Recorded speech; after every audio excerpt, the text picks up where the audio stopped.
뜻있게 유아세례 행사를 이렇게 진행하는 것 참 너무나 귀한 일인 것 같아요. 낙원교회의 그 어린이 주일에 가장 출발하는 영화부에서 또 교사들이 굉장히 사랑과 그리고 또 영혼 귀한 줄 알고 정말 전심을 다해서 우리 영화부 교사들이 열심히 하는 것 볼 때 너무나 고맙고 감사하고 또 칭찬하고 싶고요.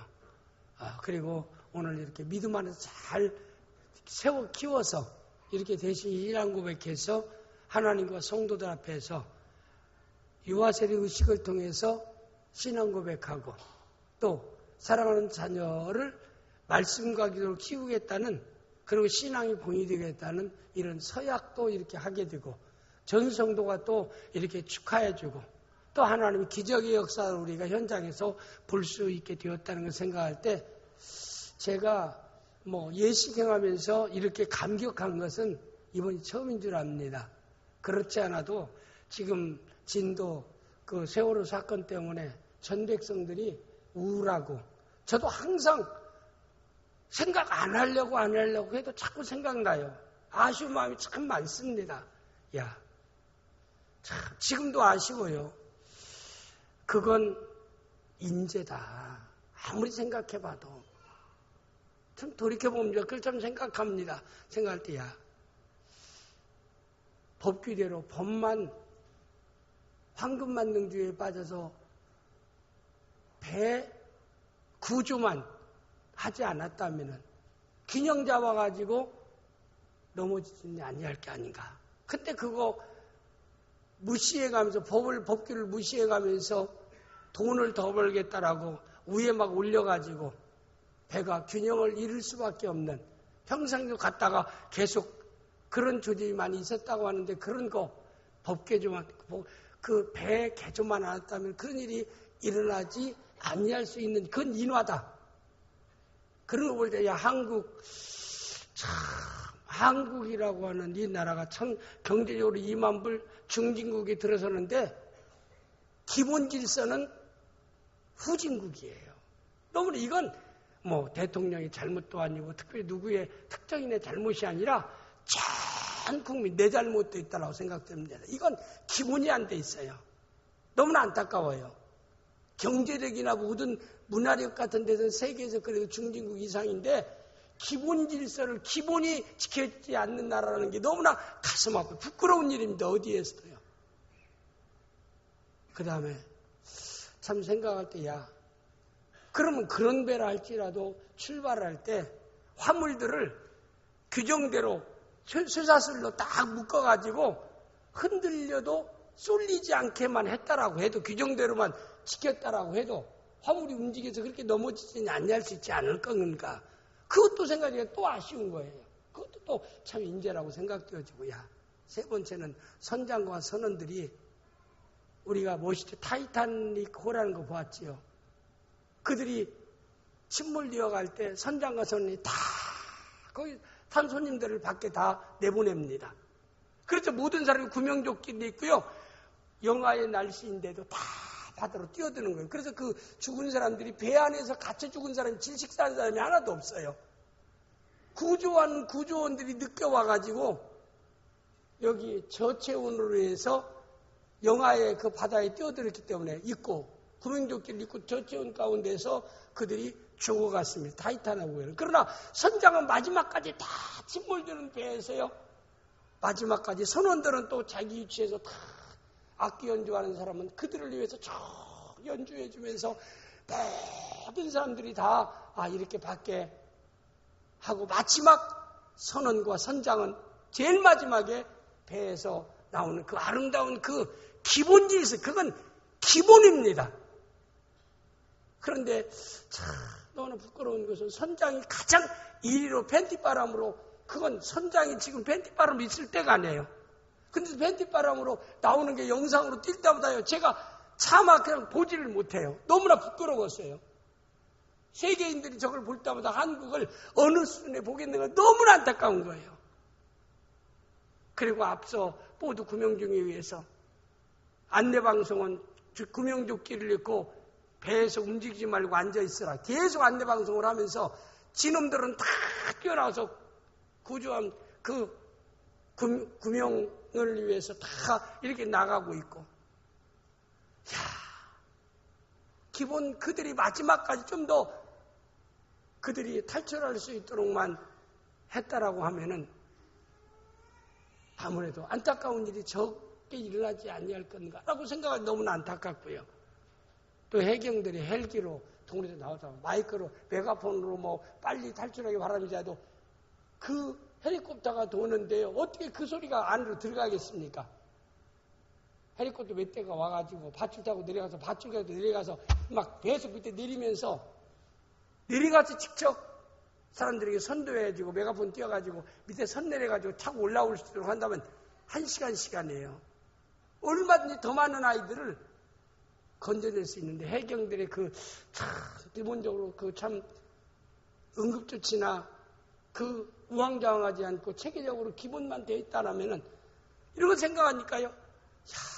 참 가슴 아픈 일입니다. 그래서 좀 상당히 우울하고 그랬는데 오늘 이 어린이주의를 당하면서 우리 태영이를 또 제가 다 이름을 부르고 사실 어제 유아세를 본다 할 때부터 제가 마음이 흥분되기 시작했어요. 참 하나님의 응답, 하나님의 역사 이것에 너무나 감사하고 그리고 그래서 성도들 앞에서 이 참 유아세례를 행할 수 있다는 게 너무나 영광스럽고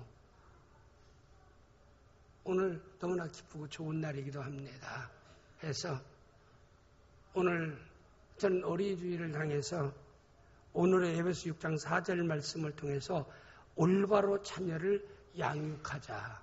이 말씀을 전 여러분에게 짧은 시간이지만 요약해서 말씀을 드리면서 함께 은혜 받는 시간 되어지기를 바랍니다. 오늘 여러분이 하나님 앞에 선물로 받은 자녀가 시편 127편 3절 말씀대로 보라 자식은 여호와의 기업이요 태열매는 그의 상급이라라고 이건 입술의 고백이 아니라 생활로서 고백할 수 있는 정말 내 자식은 태 하나님의 여호와의 기업이요 상급이라고 간증할 수 있는 우리 모든 성도들이 되어질 수 있기를 주님의 이름으로 축복합니다. 기독교의 역사를 보면 말이에요. 성경의 가장 위대한 분은 물론 12제자도 있겠지만 사도 바울입니다. 그분이 기독교를 반석 위에 세웠어요. 복음 위에 바로 세운 분이 바울 사도예요. 그럼 바울 사도의 기독교의 기본적인 그 기초를 이어준 사람이 어거스틴이라는 사람입니다.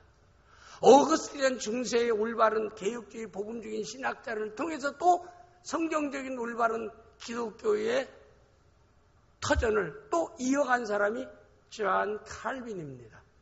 존 칼빈에 의해서 세계적인 장로교와 올바른 복음적인 보수교회가 세계적으로 세울 수 있게 공헌한 그 위대한 인물 중에 하나가 어거스틴이라고 얘기하고 일반인들은 어거스틴 앞에 한자를 더 붙여요. 뭐라고 불러요? 성 어거스틴. 그래 우리는 성이란 말을 안 불러. 우리 기도에 성이란 말은 예수만 붙일 수 있습니다. 근데 로마 캐토릭에서는 성모 마리아. 우리는 예수님의 어머니 마리아 부르지 성이라는 것은 성부, 성자, 성령에게만 거룩할 성자를 붙일 수 있지. 인간 누구도 성자를 붙일 수. 왜? 성자는 죄 없는 자를 지칭하는 말인데 성 어거스틴, 성모 마리아. 그러니까 우리는 성경적으로 성자를 안 붙입니다. 그러나 어거스틴은 중세기의 성자요 신학자라고 일컬어질 만큼 훌륭한 정말 기독교의 기둥과 같은 위대한 일을 업적을 남겼던 사람이 어거스틴입니다. 그런데 이 어거스틴이 처음부터 그렇게 훌륭한 사람이 된 게 아니에요. 그런 그 어머니 모니카라고 하는 어머니 밑에서 그는 태어났습니다. 너무나 가난했어요. 아버님 일찍 여의고 경제적으로 궁핍하기 때문에 정규 교육도 제대로 시키지 못했어요. 그런 가난한 가정의 정규 교육도 받지 못해요. 그리고 그의 직업은 구두를 수선하는 수송공이었습니다. 그는 그대로 성장할 수 없던 그런 사람 중에 하나인데 오거스틴이 굉장히 그가 어렵고 힘든 상태인데 그가 때로는 청년기에는 굉장히 그가 방황했어요. 그가 힘들어했습니다. 지금 제가 D.L. 무디와 지금 겹쳐서 오발에 대해 왔다 갔다 하네요.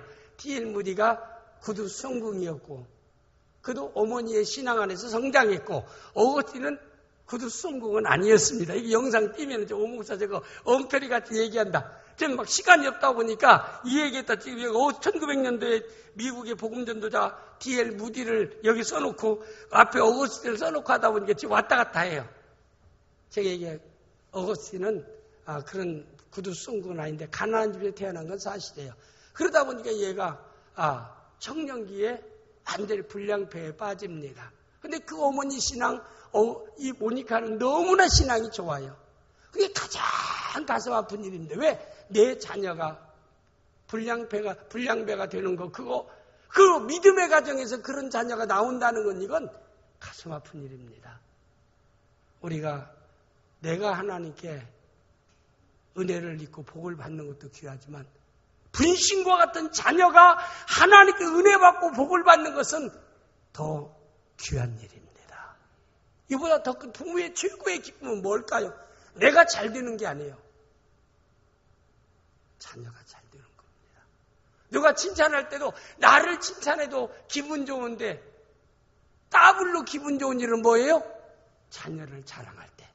칭찬할 때 다른 사람이 자랑이라 칭찬할 때 나를 칭찬 다 훌륭하십니다고 자녀가 더 훌륭하십니다 라고 하면 기분이 더 좋아요. 근데 사실 노골적으로 얘기하면 사실대로 내가 고백하면 제가 설교에서 은혜롭게 잘한다라고 하는 말을 듣는 것도 기분이 굉장히 좋은데 부목사, 오승일 목사가 은혜롭게 설교를 더 잘한다면은 시기심이 나와야 되는데 제가 어떨까요? 시기심이 날까? 저 어린 게 나이도 어린 게 어떻게 나보다 더 잘해? 나는 이 목회의 경륜이 40년이 넘는데 나는 목회의 노하우도 있는데 말씀도 더 많이 봤는데 영적인 그 모든 것도 역량도 더 키웠는데 내가 더 은혜롭지. 그러면서 질투하는 마음이 생길까요?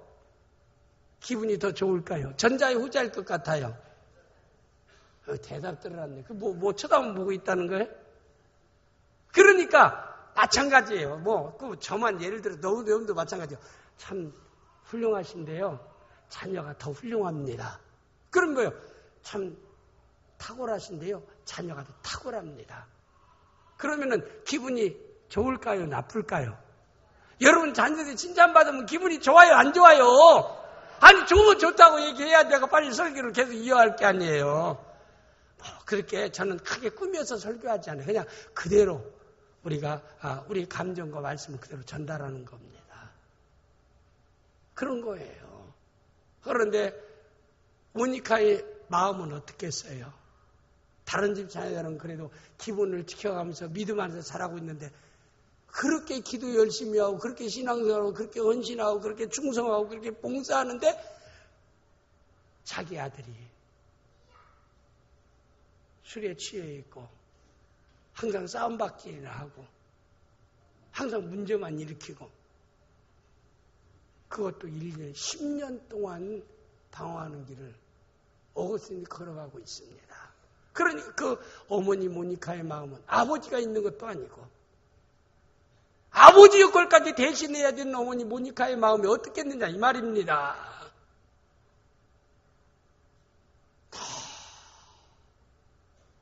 아들만 생각하면 하나님께 막 팡팡팡 울면서 하나님께 기도해요. 하나님 아들 좀 변화시켜 주세요.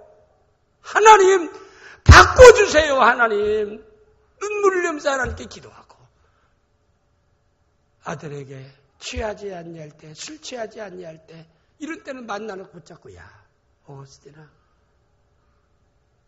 이런 인생 살아서는 안 되지 않니? 우리가 뭔가 사회에서 도움이 되는 삶을 살아야 되지 않겠느냐? 하나님이 너를 이 땅에 보낸 것은 이런 죄 짓는 삶을 살라고 너 보낸 거 아니지 않느냐? 말씀으로 끊임없이 얘기해도요 전혀 듣지를 않아요. 귀담아 듣지를 않아요. 소리를 지르고 때로는 어머니를 만취된 상황에서 그 얘기한다고 발로 밀어버려서 그대로 어머니가 나자빠지기도 할 정도입니다. 그러니 아니 어머니를 배를 찼다고 하면 그냥 밀었다고 하는 게 좋지요. 그렇게 해서 뒤로 나자빠진다고 생각해보세요. 그건 폐류나요. 폐류는 현재만 있는 게 아니라 옛날도 있었어요. 살인 강도는 옛날 가인 때부터 시작됐어요. 인간은 뭐 시대가 악해서 아니에요. 원래 악한 놈들이 인간입니다. 악한 사람이 인간이에요. 하나님의 어떤 은혜가 있으니까 사회가 이 정도로 지탱되고 있는 것이라 이 말입니다. 너무나 안타까운 거예요. 10년 동안 눈물로 기도하다가 모니카가 담임 목회자에게 찾아가는 거예요. 목사에게 찾아가서 상담합니다. 제가 아시다시피 어거스틴이 10년 동안 제가 말씀으로 권고하고 주의 교훈과 훈계로 그를 양육하려고 끊임없이 저는 양육하려고 했습니다. 양육은 사육과 양육의 차이점을 알지요? 양육입니다. 양육은 올바로 키우는 것을 양육이라고 하고 사육은 인간의 욕심에 하나의 포로되고 잘못된 목적을 향해서 자녀를 잘못 키우는 것은 사육이에요. 양육은 아니에요. 올바른 양육이 아니에요. 근데 여기서 나는 양육하려고 그렇게 했고 10년 동안 눈물로 하나님께 기도했는데도 하나님은 응답하지 않아요. 내 아들 어거스틴이 전혀 변하지 않아요. 상담을 할 때 그 목회자가 어거스틴이 그랬어요. 어머니의 눈물의 기도와 말씀으로 귀한 훈계를 양육하는 것은 하나님이 반드시 들으시고 아들을 변화시켜 주십니다. 낙심하지 말고 현재 하던 대로 눈물의 기도와 말씀의 양육을 계속 병행해서 하시기 바랍니다. 다시 담임 목회자의 권고를 듣고 하나님께 더 간절히 시간 날 때마다 어거스틴 눈물로 기도하기 시작합니다. 하나님 변화시켜 주세요. 내 아들 어거스틴을 변화시킬 수 있는 분은 하나님밖에 없고 예수님밖에 없나이다.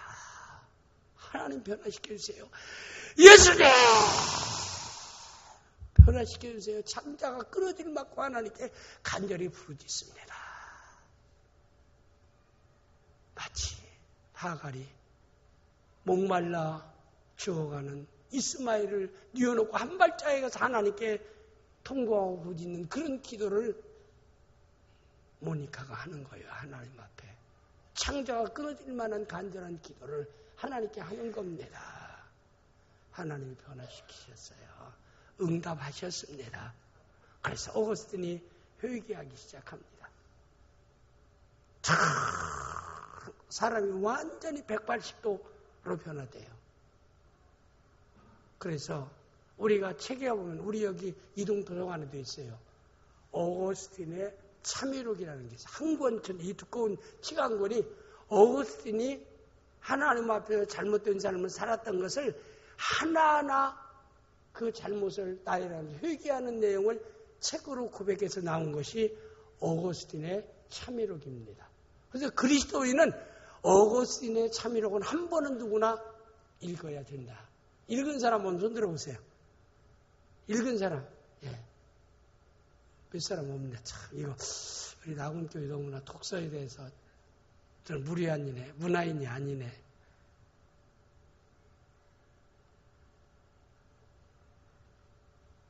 여러분 신청해서 이제 보세요. 한 번씩 갔다가요. 이 설교 들었으니 그의 잘못된 것을 하나님 앞에 다 고백하기 시작합니다. 하나님이 가장 기뻐 보시는 일이 뭔 줄 아십니까? 회개예요. 회개는 뭐예요? 하나님을 떠난 당자가 다시 하나님 아버지 앞으로 돌아오는 겁니다. 어두운 길을 걸어간 사람이 빛된 길로 돌아오는 겁니다. 그릇된 길을 행하는 사람이 올라가는 길로 돌아오는 것이 회개. 그 회개보다 더 좋은, 이 땅의 회개보다 더 좋은 게 없어요.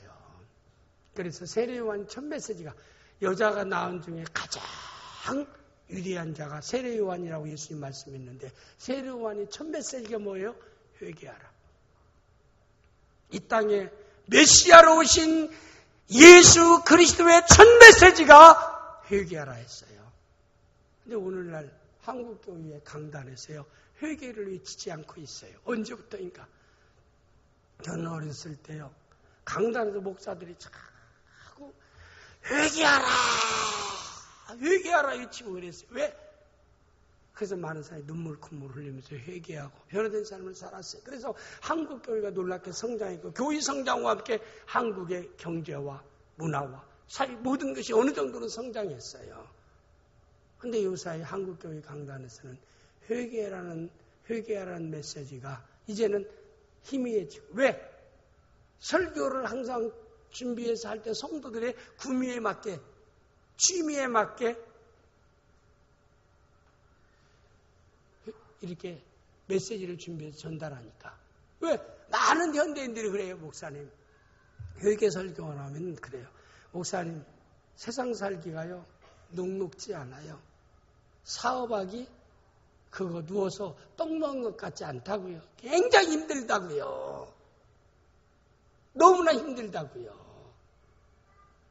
직장생활, 그거 쉽지 않아요.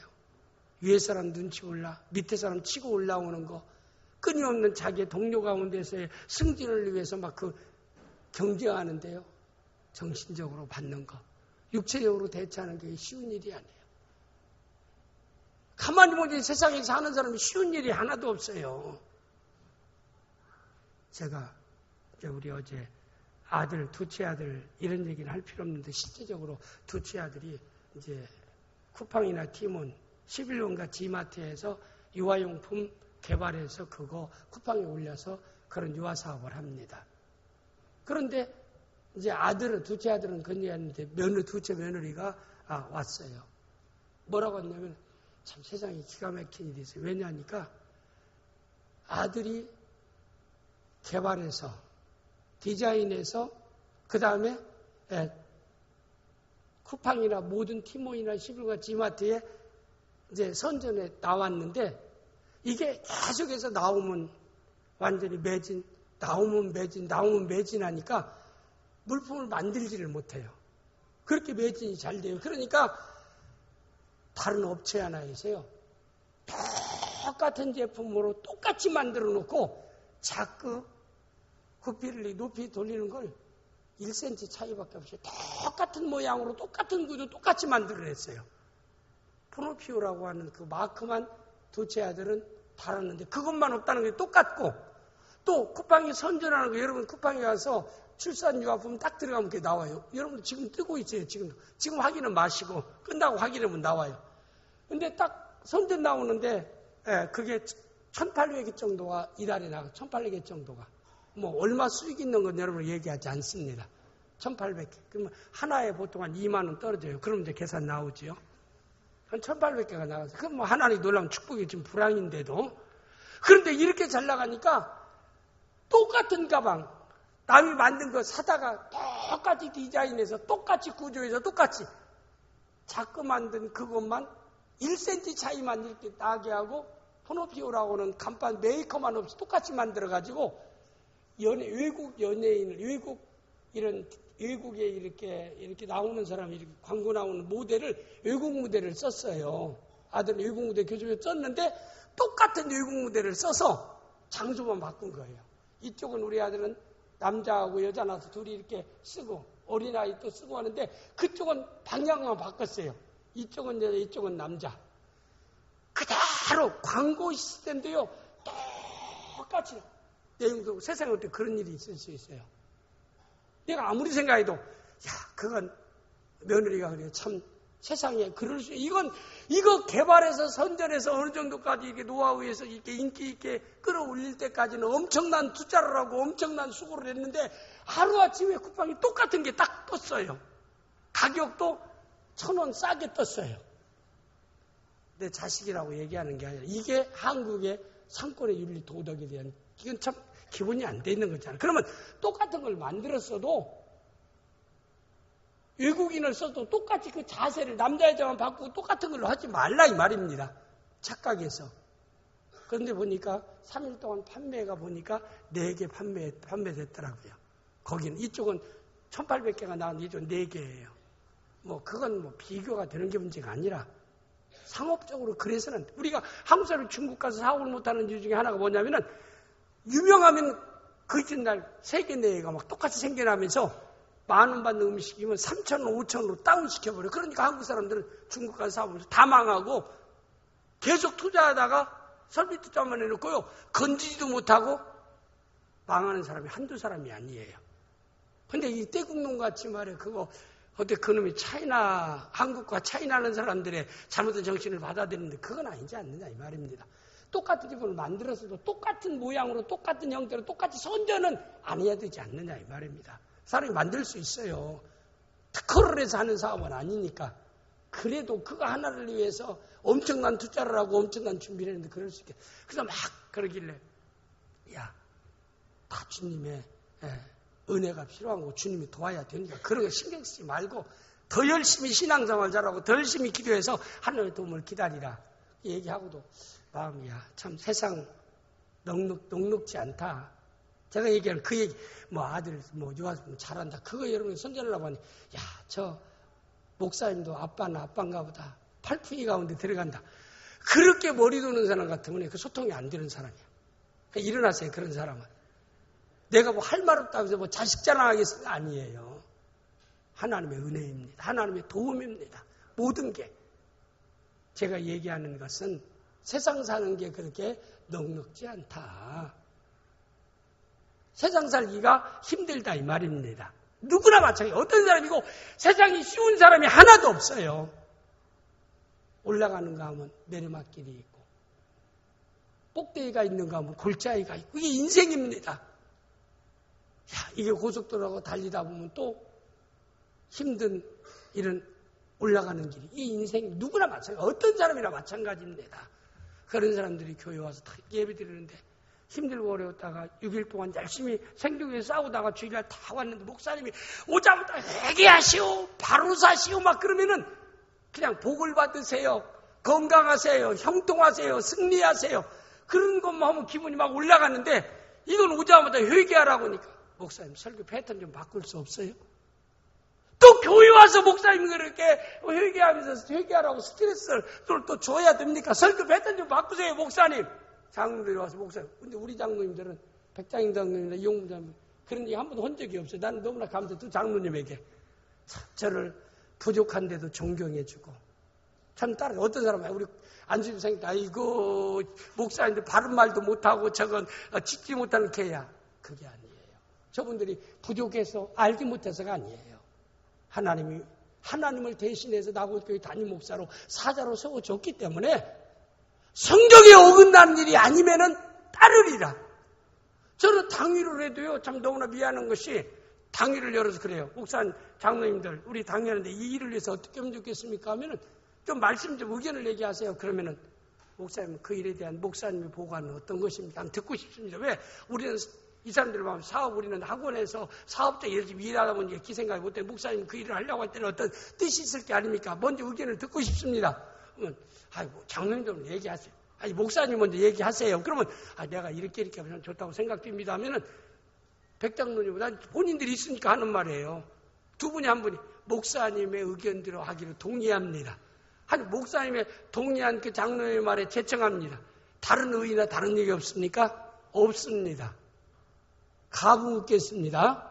가하시면 예하시고 아니면 안 일하시기 바랍니다. 의의 있으면 말씀해 주시기 바랍니다. 없습니다. 이렇게 끝나버려요. 그러니까 참 나는요 그때부터 이제 난 중압감이 있는 거예요. 왜?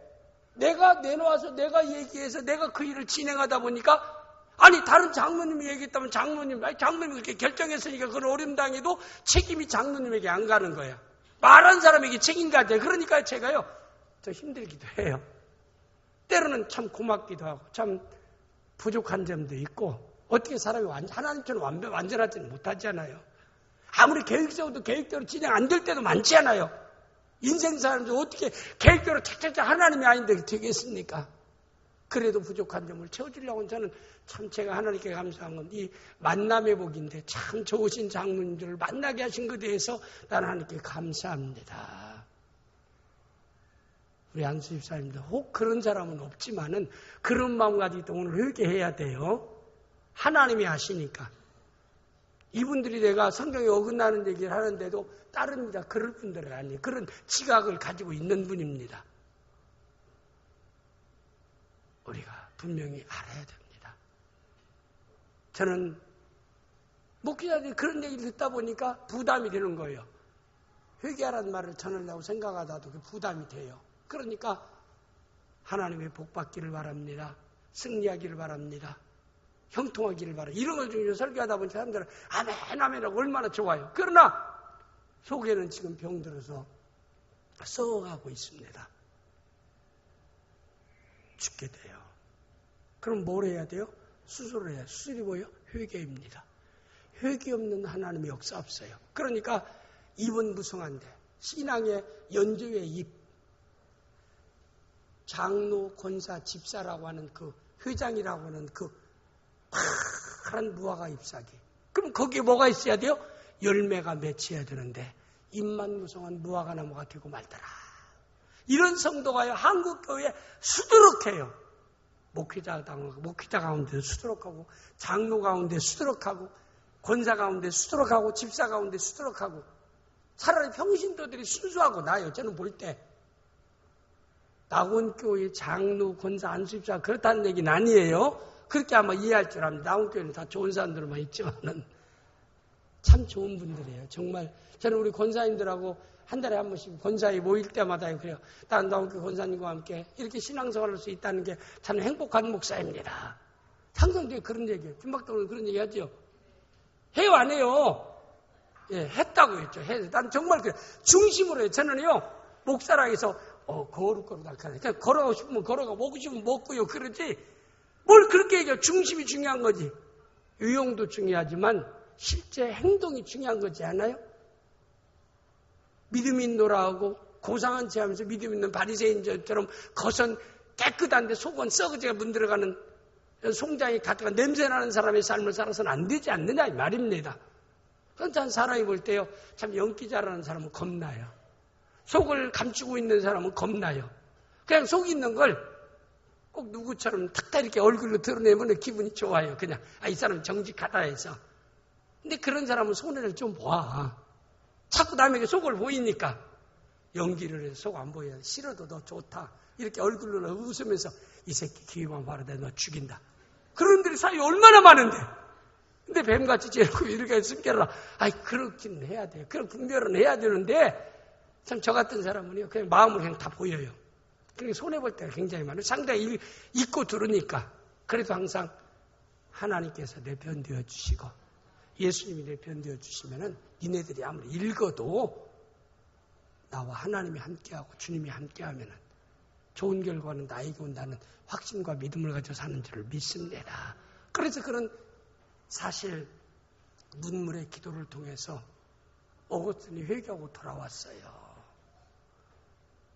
자녀가 잘 되는 것은 성경에 그의 D.L. 무디나 알프레스, 카뮤 이런 노벨 문학상을 탄 그 사람도 그 어머니가 청각장애인입니다. 경제가 어려워서 일생 동안 가정으로 일하면서도 카뮤 노벨 문학상에 수상을 받던 그 사람 훌륭한 이런 작품을 노벨상 받은 사람을 키워낼 수 아들을 키워낼 수 있는 것은 올바른 신앙 양육이었습니다. 저는 훌륭한 자녀로 성장하는 게 우연하게 되는 것이라고 저는 말하지 않습니다. 잠언 22장 6절에 마땅히 행할 길을 아이에게 가르치라. 그래야면 늙어도 그를 떠나지 아니하리라고 말씀했습니다. 우리가 올바로 자녀를 양육한다는 뜻은 뭘까요? 오늘 말씀 그대로입니다. 부모는 자녀를 노엽게 하지 말라. 아비들아 6장 4절에 또 아비들아 너희 자녀를 노엽게 하지 말라. 그건 뭘까요? 성경 시편 1편에 보니까 성경체가 어떻게 되냐면 복 있는 사람, 하나님 백성은 악인의 길을 쫓지 않고 죄인의 길에 서지 않고 오만 자리에 앉지 아니하고 않을 것부터 얘기하고 그 다음에 여호와의 복을 즐거워하고 그 말도 묵상하고 말씀을 따라 살아가는 자는 시냇가에 심은 나무가 시절조차 과실을 맺으며 그 잎사귀가 마르지 아니하여 그 행사가 다 형통하리로다. 형통한 축복은 안 할 것 안 하고 할 것 하는 사람이 하나님께 복을 받으려. 근데 오늘 말씀도 올바로 자녀 양육하는 것은 안 해야 할 것 한 가지와 해야 할 것 한 가지가 있다고 했어요. 첫째는 안 해야 할 것 뭐예요? 아비들아 너희 자녀를 노엽게 하지 말라. 목사님은 아비들이라고 얘기한 게 어미들은 얘기하는 게 아닙니다. 그렇지 않잖아요. 아비들아 해서도 어미더라도 아비들 가운데 어미도 포함되어 있어요. 대상이. 그러니까 어머니 아버지야 부모들아 너희 자녀를 첫째 노엽게 하지 말라 이 말입니다. 여기에 대한 노엽게 하지 말라는 것은 마음속에 큰 상처를 주지 말라 이 말입니다. 자녀에게 지어지지 않는 마음의 상태를 평생 안고 갈 수밖에 없는 마음의 상처를 주지 말라. 그건 치유가 안 된다. 가장 크게 영향을 받는 부모로부터 받는다라고 합니다. 최고의 성은 부모, 최고의 영향을 끼치는 사람도 부모라고 얘기합니다. 그래서 아들을 보려면 아버지를 보고 딸을 보려면 어머니를 보라는 말도 있지 않아요. 왜? 자기도 모르게 안 한다고 하면서도 닮아갑니다. 닮아가는 왜? 최고의 스승이니까. 그래서 여기 보니까 올바른 양육을 위해서는 첫째 하지 않을 것 가운데 여기 보니까 자녀를 노엽게 하지 말라. 자녀에 대해 너희가 양 키워갈 때, 태어나서부터 키워갈 때, 여기에서 태아교육부터 시작해서 그를 태어나게 하고 키워갈 때 성이 되어질 때까지 내를 마음에 큰 상처를 긋는 행위를 부모로서 하지 말라 이 말입니다. 어느 앙게이트 조사에 보니까 자녀들에게 상처 주는 것에 대해서 나와 있는 모든 앙게이트 조사에 대해 여기 있는데 일본에서 4번까지만 간단히 소개했습니다. 먼저 4번째 지나치게 자녀를 통제하는 것이라고 했어요. 그러니까 자녀를 지나치게 통제하는 것. 지금 시대가 달라요. 10년적으로 시대가 다른다고 얘기하면 지금 젊은이들은 1년 차이 있다고 군대 가면 오늘 하룻빛이 어딘 줄 아느냐고 하루 차이도 따지는 게 군대예요. 시대가 급변한 시대에서 아버지 시대하고 자녀들 시대, 부모 시대하고 자녀 시대 다른데 부모들은 아직도 애들 볼 때마다 자기 어렸을 때의 시절에 근거해서 애들에게 통제합니다. 자녀를 지나치게 통제하는 이런 것들은 부모의 기준에 따라서 부모의 감정에 따라서 자녀의 인격이나 생각을 무시하고 지나치게 통제하는 게 자녀에게 큰 데미지, 상처를 준다라고 합니다. 그게 4번째. 3번째는 자녀의 꿈과 은사를 무시하고 부모의 욕심을 자녀를 이루고자 하는 부모의 욕심 때문에 상처를 입니다. 나는 참 앞으로 음악 예능계에 가서 나도 이제 가수가 되고 싶은데 예능계에 가서 내가 하고 싶은데 그리고 자기는 공부하라면 못해도 노래 부르면 하루 종일 노래 부를 수 있어요. 그게 좋아요. 그러면은 그 사람은 은사가 노래 부르는 은사니까 그거 신 은사를 개발해서 나가면 되는데 넌 안 돼. 넌 앞으로 공부해서 의사 되어야 돼. 넌 아니야. 판검사 돼야 돼. 부모가 이루자는 꿈을 자녀를 더 이루려고 생각하면서 막 하는 것을 무시해버리고 그리고 자녀를 꿈을 이루려고 할 때 자녀들이 크게 데미지를 입는다. 상처를 입는다. 그 다음에 2위는 편애하는 것이라고 했어요. 하나 있는 데는 편애 않지만 둘만 있어도 편애해요. 어떤 사람은 아들을 좋아하고 편애하고 어떤 사람은 딸을 또 좋아해서 편애하고 또 어떤 놈은 공부 잘해서 어떤 놈은 공부 못해서 어느 놈은 부모 뜻을 잘 받들어서 거역해서 편애하는 것이 부모는요 자녀를 똑같이 사랑해야 되고 옛말에 미운 놈에게 떡 한 개 더 준다는 마음 가지고 해서 부모의 편애의 마음을 감추라는 거예요. 사람은 감정이 있기 때문에 이성이기 때문에 똑같은 저도 아들 둘 가운데서 뒤바뀌기도 하지만은 안 바뀌게 편애해요. 저도 꼭 제가 누구라고 말하지는 않아요. 근데 그거 내가 들킬 때가 많아. 그 안 들키게 하는데 그걸 표현을 안 해야 되는데 그걸 나타낼 때 그건 자녀에게 데미지를 입는다는 거예요. 상처를 입는다. 성경에 우리가 보면은 창세기 2장 28절에 보면 이삭과 리브가가 에서와 야곱을 편애했어요. 그것 때문에 시기가 올라서 죽이려고까지 하고 서로 20년 동안 헤어져 사는 아픔이 있었지 않아. 이거 뭐냐면 편애의 결과예요. 그들 여기 먼저 에서가 잘못이다 야곱이 잘했다 그게 중요한 게 아니에요. 그건 먼저 부모의 편애로부터 시작된 거예요. 그 다음에 1위는 폭행과 폭언, 가혹한 체벌과 꾸중, 경정심을 잃고 감정에 따라서 폭언하고 폭행하는 것. 그 외에도 자녀에게 돌이킬 수 없는 아빠가 딸에게 돌이킬 수 없는 짓 하는 것. 한두 가지가 아니죠. 제가 입이 더러워서 말은 못합니다. 이런 것들은요 돌이킬 수 없는 결과를 가져옵니다. 회복할 수 없는 결과를 가져와. 이런 것들이 일이라고. 그러면 이런 일을 너희가 하지 말라 이 말이. 그 이외에도요. 지금 소개하면 10가지 더 소개할 수 있어요. 할 수 있는 대로 자녀 인격을 존중해주고 하나님 은사를 개발할 수 있도록 그의 뜻을 따들어오고 네 인생을 네가 책임질 수 있도록 어느 정도까지 키워줄 수 있는 부모가 되어야 돼. 왜? 한 인격이니까 키워줘야 된다는 거. 이게 중요하고. 그 다음에 두 번째 적극적인 오직 주의 교훈과 훈계를 양육하라. 이건 뭐예요? 아까 얘기한 모니카처럼 아들을 듣든지 아니 듣든지 말씀을 담아서 계속 말씀으로 권고하고 하나님 말씀으로 하나님의 생각을 자녀에게 전달하고 말씀에 근거해서 항상 말을 전하고 자녀에게 복을 너는 하나님이 너에 대한 유리한 교육을 가지고 있어. 너를 하나님이 귀하게 쓰기를 바래. 너는 년 그래도 앞으로 난 더 훌륭한 사람이 될 줄을 믿어. 너는 자랑스러운 아들이 될 줄을 믿어. 자랑스러운 딸들이 될 줄을 믿어. 그렇게 자꾸 부모가 격려해 줍니다. 끌어줍니다. 좀 자랑해서 막 칭찬해주고. 그건 말씀대로의 입술로 신앙적 긍정적인 말하는 거예요. 이건 뭐예요? 용기를 주고 칭찬해주고 격려해주고 밀어주고 부족한 것을 계속해서 시정해 갈 수 있도록 도와주는 그런 말을 성경적인 말 그대로입니다. 그걸 담아서 자녀에게 말이 행동에 실제 행동을 첫 번째 표현하는 게 말이잖아요. 성도의 말은 하나님이 권세가 있어서 민수기에 네가 말한 말을 내가 시행하리라고 말씀했어요. 하나님이 시행시켜 주신다. 그러니까 자녀에게 막 복을 빌어. 좀 막 속상이다. 지금 마음 속상이다. 잘 될 놈이라고.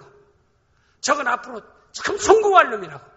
놈자를 붙여도 앞에는 성공할 놈, 잘 될 놈, 훌륭하게 될 놈, 귀하게 쓸 놈. 놈자 붙을 때는 마음이 지금 상한 거야. 그런데요, 앞자리는 붙어 놈자를 붙여도 그렇게 얘기하는 게 말씀을 담고 얘기하는 거예요. 꼭 성경에서 야, 겸손하게 있어. 그게 아니에요. 야, 네가 어디에 섬김받으려면 네가 먼저 섬기는 자가 돼야 다른 데를 섬길 게 아니야. 이건 성경이 몇 장 몇 절 얘기 안 해도 돼요. 그냥 쉽게 다가와서 그가 받아들일 수 있도록 말씀을 담아서 모든 말을 하려고 힘쓰는 거예요. 지혜를 구해서. 이게 주의 교육 훈계를 양육하는 거고. 두 번째는 삶의 본을 보이는 겁니다. 정직함. 자녀가 정직하기를 원하면 정직한 부모가 되고 부지런하기를 원하면 부지런한 부모가 되고 자녀가 하나님 주신 비전 갖기를 원하면 내가 주님 올 때까지 나 있는 숫자에 불과한 비전과 열정 가지고 살아가는 모습을 보여주는 거예요. 저는 나이 생각 안 해요. 항상. 거울을 볼 때는 마음은 나 있는 숫자에 불과한 것이다. 청년의 삶을 살자 해도 거울 딱 보면은 사람이 쫄아들어요. 그러면 거울 안 봐요. 젊은이의 삶은 뭐냐? 비전 가지고 사는 거. 꿈을 가지고 사는 거. 젊은이의 삶은 뭐냐? 열정가. 저는요. 열정이 대단합니다. 우리 우교에서 탁구 칠 때도 열정적으로 치지요. 내가 지치다 집사님 그만하지요 목사님 해도 좀 더 해야 하고 할 정도. 탁구만 얘기하는 거야. 어떤 일도 맞죠. 나는 그렇게 열정적으로 하지 그렇게 하잖아요. 저는 그 하나님 앞에 항상 젊은 세상을 사는 거. 이렇게 살아가는 거. 살아가면 자녀에게 본을 보이는 거지 않아요. 그래 자녀가 그런 삶을 살기 원하면 그런 삶을 자녀에게 보여주라 이 말입니다. 내가 가만히 보니까 우리 엄마 아빠는 이런 삶을 사는구나. 그게 주의 교육과 훈계를 양육하는 겁니다. 말을 통해서 생활을 통해서 행동을 통해서 보여줄 때 그 자녀는 잘 자라서 아까 얘기한 그 말씀대로 하나님 주신 자녀가 기업이죠. 기업이라는 게 얼마나 좋아요. 기업을 가지고 있다는 게 있잖아요. 자녀가 기업이 되고 참 상을 받는다는 게 자녀는 하나님이 나에게 주신 상이다. 그렇게 생활 가운데 간증할 수 있다는 게 얼마나 복입니까? 우리 이런 삶을 살아갈 수 있는 나오는 전 성도가 되어질 수 있기를. 아직 목사님 내 찬양에 그렇게 못 미친데 하나님은 그렇게 할 수 있습니다. 해낼 수 있습니다. 자녀 위해서 기도하세요. 오늘부터 성경에 담은 말씀 가지고 자녀에게 주의 교육 훈계로 양육하세요. 반드시 그 말씀이 성취되는 여러분이 되어질 줄을 믿습니다. 기도합니다. 아버지 하나님.